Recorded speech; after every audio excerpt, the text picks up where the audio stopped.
नमस्कार रसिक हो, सप्रेम नमस्कार विनंती विशेष या आपल्या कार्यक्रमात मी शिल्पा मठपती आपलं स्वागत करते। ज्येष्ठ लेखक प्रकाश गव्हाणे लिखित तुटलेले धागे या पुस्तकातील लेख आपण ऐकूयात। शहरातल्या झगमगाटात अंधार दिसत नसतो, शहर आणि खेडेगाव नेमका हाच फरक असतो। भारत हा खेड्यांचा देश आहे, हे आता अर्धसत्य होईल। प्रचंड वेगाने शहरीकरण होत आहे। शहराचे आकर्षण शहरी जीवनाचा अनुभव न घेतलेल्या लोकांना अधिक असते। शहरे भौतिक सुविधा, रहदारी, उंच इमारती, प्रशस्त कार्यालये, मॉल्स, हॉटेल, प्रसन्न बागा, अरुंद रस्ते, असंख्य वाहने, माणसांची गर्दी आणि संध्याकाळ झाली की प्रचंड विजेचा झगमगाट असतो। महानगरे मायावी असतात, तिची जादू सर्वांवर चालते। अंधार आपणास दिसत नसला तरी खूप अंधार असतो, तो म्हणजे 2 नंबर धंदे छुपे चालतात। पण हा अंधार असतो काळवंडलेल्या समाज जीवनाच्या बेसूर चित्रांचा, तसेच काळ्या धंद्यांचा। पण आता आपल्या सर्वांना जाणीवपूर्वक डोळेझाक करण्याची सवय लागलेली आहे। आपणास दिसतो प्रचंड झगमगाट, उंची, मौल्यवान जडजवाहीर, दागिने यांच्या पेठा, डान्स बार, हॉटेल्स, टॉवर्स यांचा झगमगाट विचारूच नका। पैसा फेको तमाशा देखो किंवा सबसे बडा रुपया या झगमगाटाचे रहस्य असते। म्हणजे विलास, भौतिक सुखे, मनोरंजन, वैभवाचे प्रदर्शन या झगमगाटाचे पैलू असतात। उलट खेडेगावात एक वेगळाच अंधार सततचा असतो। बऱ्याच लोकांचे जीवनमान पाऊस आणि शेती यावर अवलंबून असते। दुष्काळाची नेहमीची टांगती तलवार खेड्यामधील शेतकरी, मजूर यांच्या डोक्यावर टांगलेली असते। अपुरे उत्पन्न, अपुरी साधने, भौतिक साधनांचा अभाव, बऱ्याच लोकांचे सततचे दारिद्र्य, विवंचना, दुःख, कलह, भावकी या सर्वांनी त्यांचे जीवन अंधकारमय झालेले असते। काही सावकारी पाशात, काही व्यसनात अडकलेले असतात। बेरोजगार तरुण दिशाहीन भटकत असतात। घरातील वडीलधाऱ्या मंडळींची त्यांच्या पाठीमागे सततची भुणभुण असते। काम कर, काम कर, बसून कुठवर खाणार, कवर तुला पोसायचं। अनेक तरुण मुले मुली लग्नाला आलेली असतात, पण नोकरी, कामधंदा, उत्पन्न नाही म्हणून कोणी विचारत नाही। पाण्याचा तर नेहमीचाच प्रश्न आहे। पावसाळा संपला की पाण्यासाठी वणवण करणे त्यांच्या नशिबी येते। शहरासारखे धो धो वाहणारे नळ येथे नसतात। शेतीवाडी, गुरढोरं सोडून पोट भरण्यासाठी शहरात जाता येत नाही। सर्व जीव यांच्यात अडकलेला असतो। दुष्काळात एक वेळ माणसांची पोटं भरता येतात, पण मुक्या जीवांचा प्रश्न, चारा, वैरण, पाणी सारे फार कठीण बनते। या दुःखाने शेतकरी राजा रोज अश्रू ढाळतो। कधी कधी खेड्यातील शेतकरी कर्जाचे ओझे असह्य झाले, परिस्थिती कशी हाताळावी बुद्धी काम करत नाही, तेव्हा प्रचंड उद्विग्नतेत तो आत्महत्या करतो। रोज शहरी बाबू टीव्हीवर आत्महत्याच्या बातम्या ऐकतात, क्षणभर हळहळतात आणि काही क्षणांनी विसरून जातात। शहरी झगमगाटात खेड्यात दुष्काळ की सुकाळ माहीत नसते। यांच्या वेदना वर्तमानपत्रे, प्रसार माध्यमे यांना पुरवत असतात।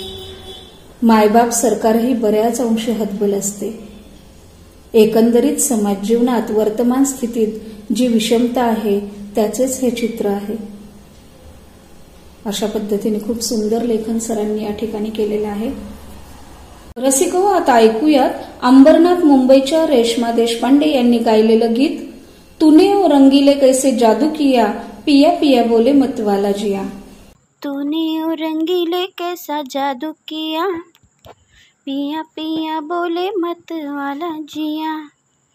तूने ओ रंगीले कैसा जादू किया, पिया पिया बोले मतवाला जिया। बाहों में बुला के ये क्या किया, हो रे पिया, हो रे पिया। तूने ओ रंगीले कैसा जादू किया, पिया पिया बोले मतवाला जिया। तूने ओ रंगीले कैसा जादू किया, पिया पिया बोले मतवाला जिया। पास बुला के गले से लगा के तूने तो बदल डाली दुनिया। नए हैं नजारे, नए हैं इशारे, रही ना कली वाली दुनिया।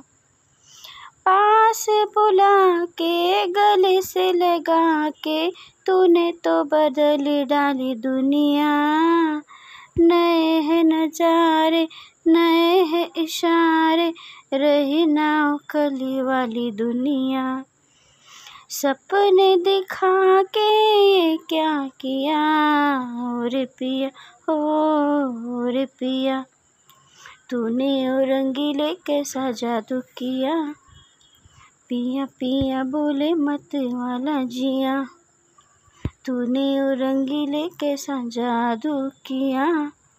पिया पिया बोले मत वाला जिया।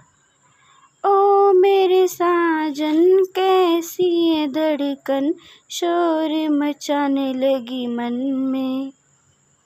जैसे लहराए नदिया का पानी लहर उठे रे मेरे मन में।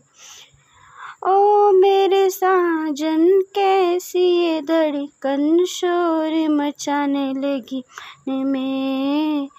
जैसे लहराए नदिया का पानी लहर उठे रे मेरे मन में।